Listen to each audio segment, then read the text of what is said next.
క్రైస్తులో ప్రభు అయిన యేసుక్రీస్తు నామంలో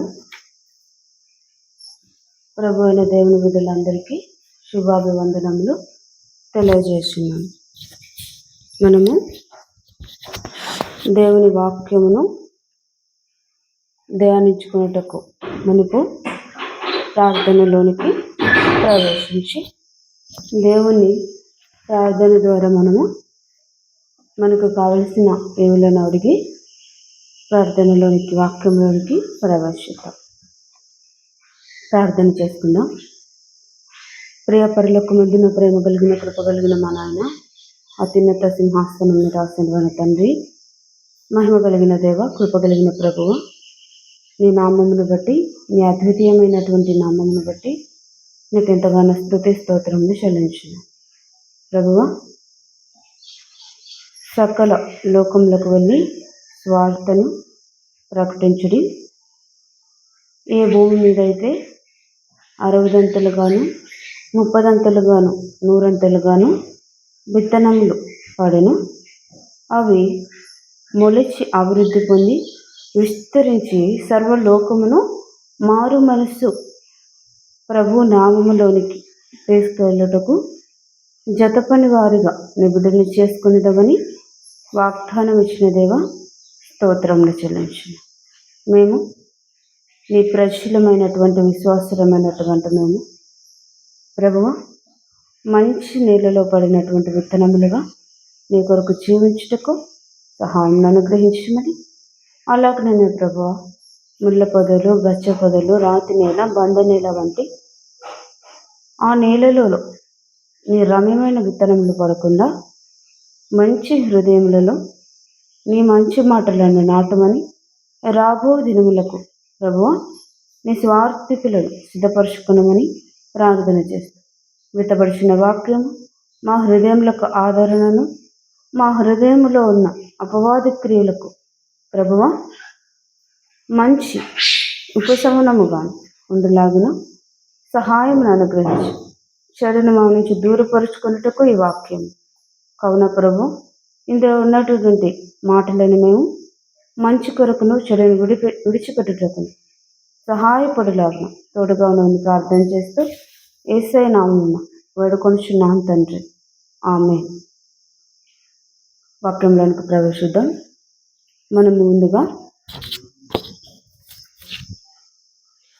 మనము దేవుణ్ణి నమ్మిన నాటి నుండి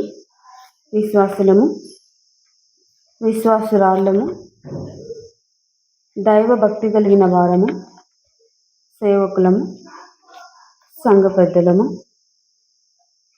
దేవుని పరిచారకులము, వాక్యము బోధించడి వారము, వాక్యమును విత్తడి వారము, వాక్యమును విని గైకొనడి వారముగా ఉన్నాం.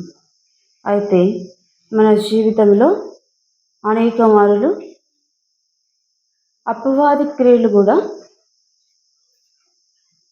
అపవాది కూడా మన జీవితంలోనికి వాని క్రియలను ప్రవేశపెట్టుటకు అనేక మారులు మన హృదయములను, మన ఆర్థిక పరిస్థితులను, మన యొక్క జీవితంలో ఉన్నటువంటి కొన్ని రోజులను వానికి స్వాస్థ్యముగా తీసుకునేవాడిగా ఉంటూ ఉన్నాం. కాబట్టి అపవాది మన జీవితంలోనికి ప్రవేశించినటువంటి ఆ దినములలో మనము దేవుని యొక్క ఒక మంచి క్రైస్తవుడు కలిగి ఉండవలసిన లక్షణములను ఈరోజు మనము నేర్చుకుందాం. దాని కొరకు ముందుగా యోహాను సువార్త 13వ అధ్యాయము 34వ వచనమును మనము అందరము కలిసి చదువుకుందాం. యోహాను సువార్త 13వ అధ్యాయము 34వ వచనం. మీరు ఒకరినొకరు ప్రేమించవలెనని మీకు ఒక క్రొత్త ఆజ్ఞ ఇచ్చుచున్నాను. నేను మిమ్మల్ని ప్రేమించి నట్టే మీరును ఒకరినొకరు ప్రేమించవలెను. మీరు ఒకని ఎడల ఒకటి ప్రేమ కలిగిన వారై ఉన్న ఎడల దీనిని బట్టి మీరు నా శిష్యులని అందరూ తెలుసుకొందురు అనెను. కాబట్టి ప్రభు అయిన యెహోవా మనకు మన జీవితములను సాతానుకు, అపవాదికి వారి క్రియలకు మనము శాస్త్రులముగా అర్హులముగా ఉండకుండానట్లు ఒక క్రొత్త ఆజ్ఞను దేవుడు మనకిచ్చాడు. అదేమిటంటే ఒకరి ఎడల ఒకరము మనము ప్రేమ కలిగి ఉండడం అన్నమాట. మరి మనం అనేక రోజులు అనేక దినములలో మన జీవితంలో ఒకరి ఎడల ఒకరము ప్రేమ కలిగే ఉంటున్నాము కదా. మరి ఎందుకు దేవుడు క్రొత్తదిగాను ఒక ఆజ్ఞగాను మనకు దీనిని ఇచ్చినాడంటే అనేక మార్లు మన జీవితంలో మనము కొన్ని విషయములలో ప్రేమను గురించినటువంటి విషయములలో తప్పిపోయే వారముగా ఉంటూ ఉన్నాము.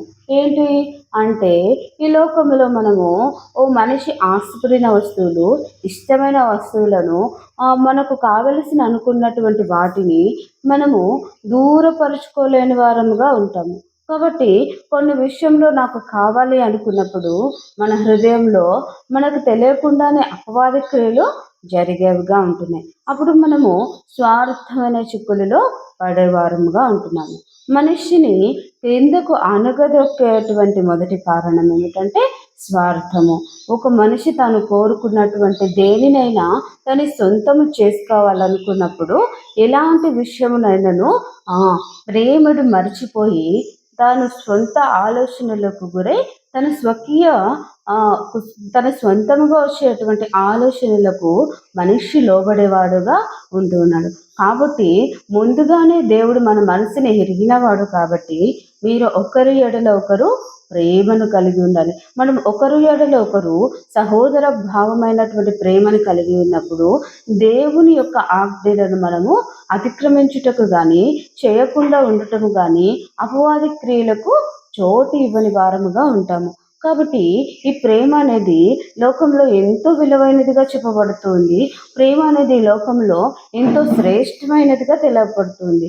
అయితే దేవుడు మనకు ఒక ఆజ్ఞగా దీన్ని ఇచ్చుటకు కారణం ఏమిటంటే ఒక మనిషి, ఒక క్రైస్తవుడు నిజమైనటువంటి విశ్వాసంలోనికి, నిజమైనటువంటి క్రైస్తవుని లక్షణంలోనికి రావుటకు, నిజమైనటువంటి ప్రేమను, నిజమైనటువంటి ప్రేమను ఆయన ఒక మనిషి కలిగి ఉండుటకు ఈ ఆజ్ఞను దేవుడు ఇస్తూ ఉన్నాడు. కాబట్టి మనం మన జీవితంలో తనను తాను ఎలాగో ఒక మనిషి ప్రేమించుకొనగలడో ఇతరుల పట్టును అలాంటి ప్రేమను కలిగి ఉన్నప్పుడు స్వార్థము, ద్వేషము, మోసము, అహంకారము ఇటువంటి చెడు లక్షణములకు ఒక మనిషి తావివ్వకుండా తనను ప్రేమించినట్లు ఇతరులను కూడా ప్రేమించినప్పుడు మంచి లక్షణములు, దేవుని లక్షణములు వానిలో కలిగి ఈ ప్రేమను మనము కలిగి ఉండే వారముగా ఉండి అపవాద క్రియలకు చోటు ఇవ్వని వారముగా ఉన్నాం. కాబట్టి దేవుడని యెహోవా మనకు ఇచ్చుచున్న ఆజ్ఞ ఏంటంటే ఒకరి ఎడల ఒకరు ప్రేమ కలిగి ఉండి. అలాగనే రెండవ ఆజ్ఞగా ఏమి ఇచ్చుచున్నాడంటే తగ్గింపు స్వభావమును కలిగి ఉండాలంట ఒక మనిషి. ఎందుకు తగ్గింపు స్వభావమును కలిగి ఉండాలి ఒక మనిషి చూసుకుందాము. ఫిలిప్పీయులకు రాసిన పత్రిక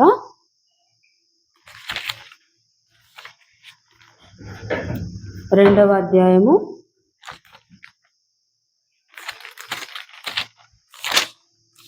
2వ అధ్యాయము 3వ వచనమును మనము చదువుకుందాము.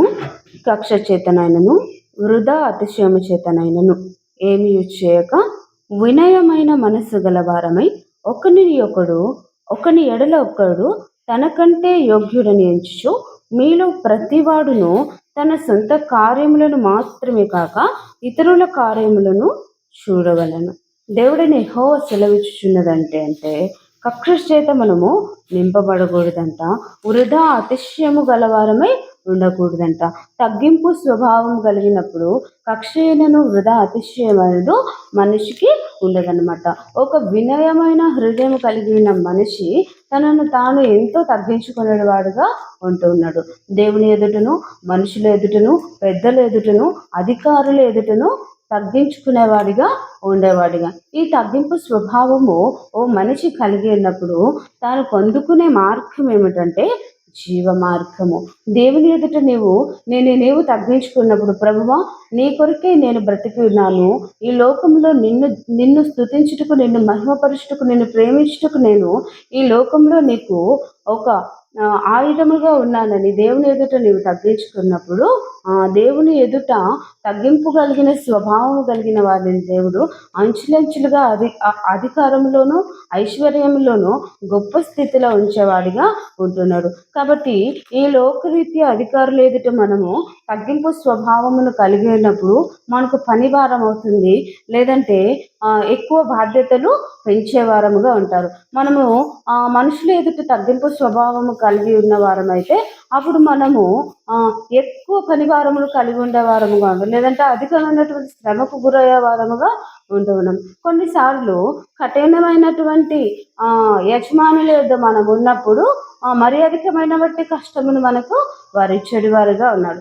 ఈ లోకములో మనము దేవుని ఎదుట తగ్గింపు స్వభావమును కలిగిన వారమైతే ఈ లోకంలో ఉన్నటువంటి మనుషుల అందరి ఎదుటను దేవుడు మనల్ని గొప్పగా హెచ్చించేవాడిగా ఉంటూ ఉన్నారు. కాబట్టి తగ్గింపు స్వభావమునకు కలిగినటువంటి బహుమానములు దేవుడు మనకు దయచేసేవాడుగా ఉంటూ ఉన్నాడు. అలాగనే మన జీవితంలో మనం కలిగినటువంటి ఇంకొక లక్షణం ఏమిటంటే క్షమాహృదయం కలిగి ఉండాలి. చాలామంది నాలాంటి వారు నీలాంటి వారు చాలామంది క్షమించే గుణమును వారు కోల్పోయి ఉంటారు. అయ్యో, నాకు ఇంత పెద్ద భారం జరిగింది, నాకు ఇంత పెద్ద మోసం జరిగింది, నాకు ఇంత పెద్ద ఆర్థిక నష్టం కలిగింది, నాకు ఇలాంటి అవమానం కలిగిందని కొన్నిసార్లు మానవ స్వభావం బట్టి మనిషి ఆలోచించేవాడిగా ఉంటున్నాడు. కాబట్టి దేవుడు చెప్తున్నాడు,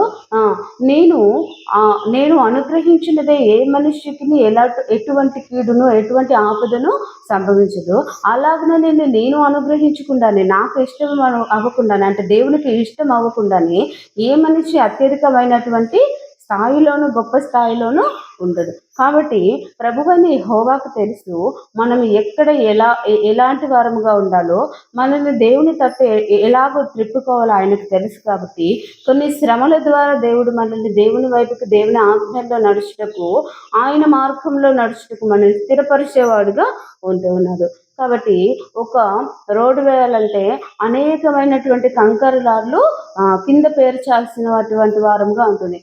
పైన మంచి మృదువైనటువంటి సిమెంట్ని దానిపైన అద్దాల్సి ఉంటుంది.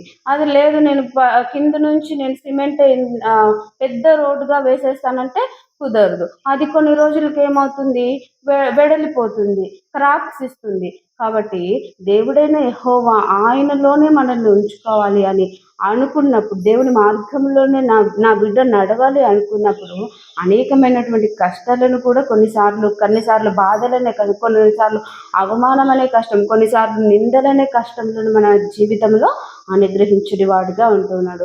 కానీ వీటెటువంటి వాటికి మనము భయపడకుండా, అధైర్యపడకుండా, ధైర్యం కలిగి ముందుకు పోరాడగలిగిన వారమైతే దేవుడు మనకు ఈ క్షమాపణ హృదయం ఇచ్చేవాడుగా ఉంటుంది. మన పట్ల ఎవరు ఎటువంటి క్రియను చేసినా కూడా క్షమాహృదయం కలిగిన వారమైతే మనము క్షమించిన వారి గురించి దేవుడు చూసుకుంటారు. క్షమించిన మనల్ని దేవుడు అత్యధికమైనటువంటి గొప్ప స్థాయిలో నిలబెట్టేవాడుగా ఉంటున్నాడు. అలాగనే మనము దేవుని ఎదుట ఒక మంచి క్రైస్తవునిగా ఉండుటకు 4వ లక్షణముగా దేవుని దృష్టికి మనుషుల ఎదుటను నీతిగా జీవించుకోలేవాడు. మీకు తెలుసు కదా, అనేక మార్లు నీతి అంటే, నిజాయితీ అంటే ఏంటో తెలుసు కదా. మనకు తెలియని పదాలు కావు కదా ఇది. మనము అననుకూలమైనటువంటి పరిస్థితుల్లో కూడా, మన దగ్గర ఏదియో లేనప్పుడు కూడా, ఏదియో ఉన్నప్పుడు కూడా ఈ కొద్దిగలో నమ్మకముగా ఉన్నావు కాబట్టి నమ్మకమైనటువంటి మంచి దాసుడా నీవు గొప్ప క్రియలకు, గొప్ప వాటి మీద, గొప్ప పట్టణముల మీద నీవు అధికారివై ఉండవు.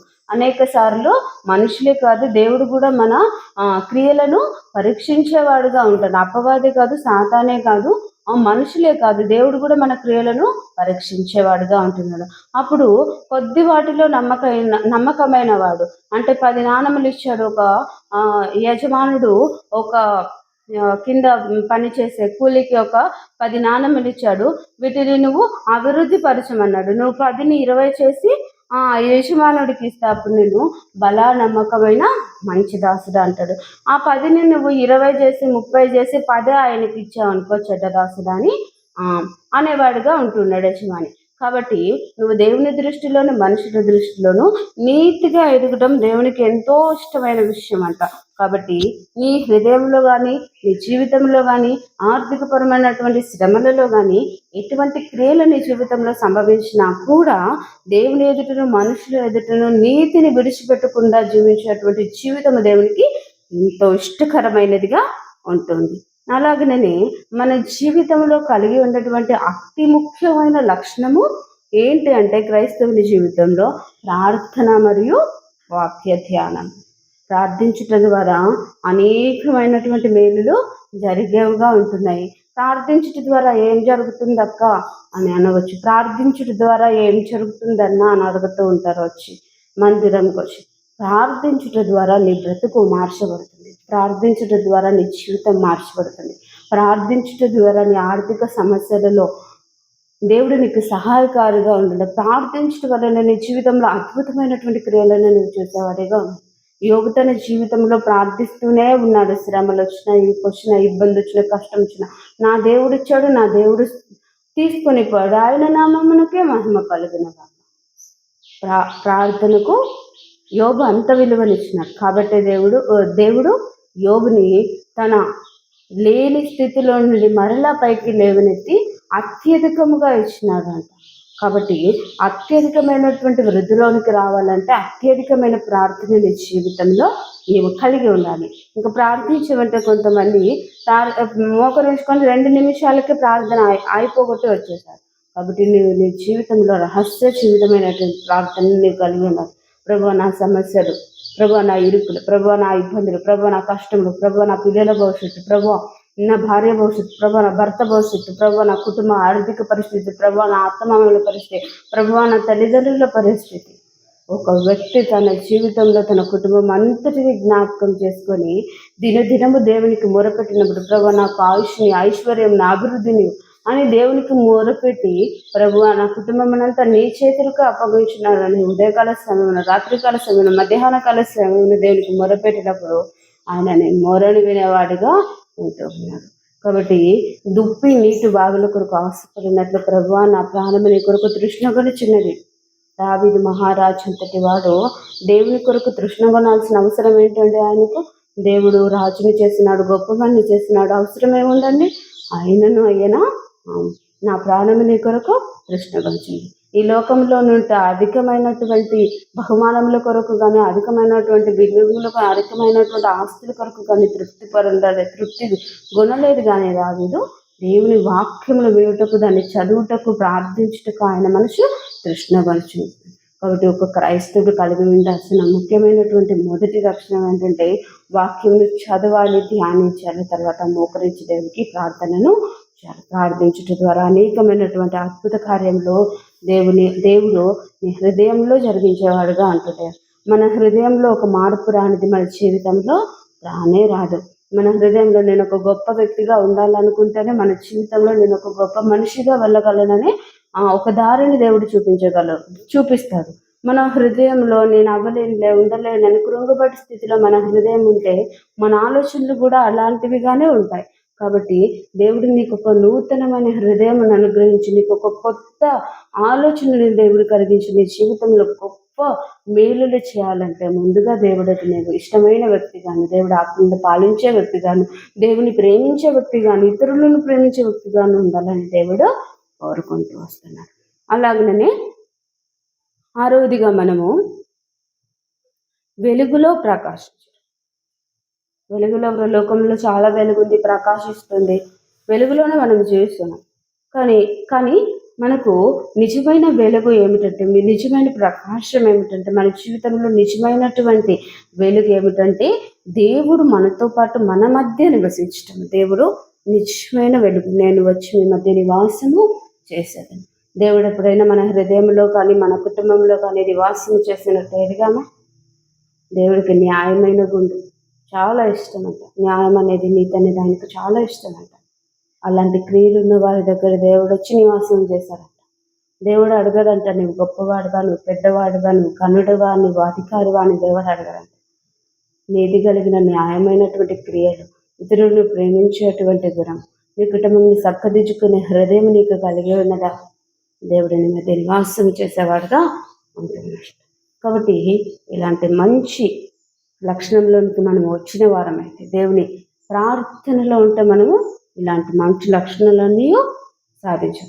ఒక మంచి క్రైస్తవుడిగా ఉండాలంటే కేవలం వాక్యములు చదివి ధ్యానిస్తే మాత్రమే సరిపోదు. వాటిని జరిగించే వారముగా ఉండాలి. వాటిని మన హృదయంలో నిలుపుకునే వారముగా ఉండాలి. మన శిరస్సునకు కంఠహారము వలె దేవుని వాక్యములు చేసుకున్నప్పుడు మనము అత్యధికముగా అంచులంచులుగా ఆశీర్వదించబడే వారముగా ఉంటుంది. కాబట్టి క్రైస్తవుడు కలిగి ఉండవలసిన మంచి లక్షణంలో ప్రేమ కలిగి ఉండాలి, తగ్గింపు స్వభావము కలిగి ఉండాలి, క్షమించే గుణము కలిగి ఉండాలి, దేవుని దృష్టికి మనుషుల దృష్టికి నీతిగాను న్యాయమును కలిగిన వారమై ఉండాలి. అలాగనే ప్రార్థన జీవితము, వాక్య జీవితములు కలిగిన వారమై ఉండాలి. దేవుని వెలుగులో ప్రకాశించేటువంటి వెలుగులో మనము నడిచే వారముగా ఉండాలి. ఇటువంటి గొప్ప లక్షణములు మన జీవితంలో కలిగి ఉన్నప్పుడు ఒక క్రైస్తవుడు, ఒక విశ్వాసి ఆర్థికంగాను అభివృద్ధి చెందగలరు. కాబట్టి మనం ఇలా ఈ కొన్ని మాటలతో దేవుని ధ్యానించుకుంటాం, దేవుని బాటలో నడుచుకుందాం. ప్రార్థనలోనికి ప్రవేశిద్దాం. ప్రియపరలోకమందున ప్రేమ కలిగిన కృప కలిగిన మా నాయన, అత్యున్నత సింహాసనం మీద ఆసీనుడైన తండ్రి, నీకు ఎంతగానో స్తుతి స్తోత్రములు చెల్లించాను. మహిమ కలిగిన దేవుడవు, కృప కలిగిన దేవుడవు ప్రభువా. ఒక మంచి క్రైస్తవుడు కలిగి ఉండవలసిన లక్షణంలో మేము ప్రభువా ఎంతో ప్రభువ స్పష్టంగా తెలియజేసినటువంటి విధానం బట్టి స్తోత్రం చెల్లించిన ఈ మంచి మాటలు మంచి హృదయంలో విత్తబడి ప్రభు 100 గాను 80 గాను 60 గాను ఫలించే హృదయంగా చేయండి. వాక్యం ఇచ్చిన నీ బిడ్డలందరినీ దీవించి ఆశీర్వదించి బలపరిచి వారి ఆర్థిక జీవితంలోనూ వారి ఆత్మీయ జీవితంలో వృద్ధిని కలిగించుకుని ప్రార్థన చేస్తాం. యేసయ్య అతి పరిశుద్ధ ఘనమైన నామం అడిగి బ్రతిమాలి వేడుకొనిచున్నాము పరమ తండ్రి, ఆమేన్. మన తండ్రి అయిన దేవుని ప్రేమ, ప్రభు అయినటువంటి యేసుక్రీస్తు ప్రభు వారి కృప ఇప్పుడున్న నిరతము దేవుని ప్రజలందరికీ, విశ్వాసులందరికీ, సర్వలోకమునకు సదాకాలం తోడైండి నడిపించునుగాక. ఆమేన్. దేవునికి స్తోత్రం. Praise the lord.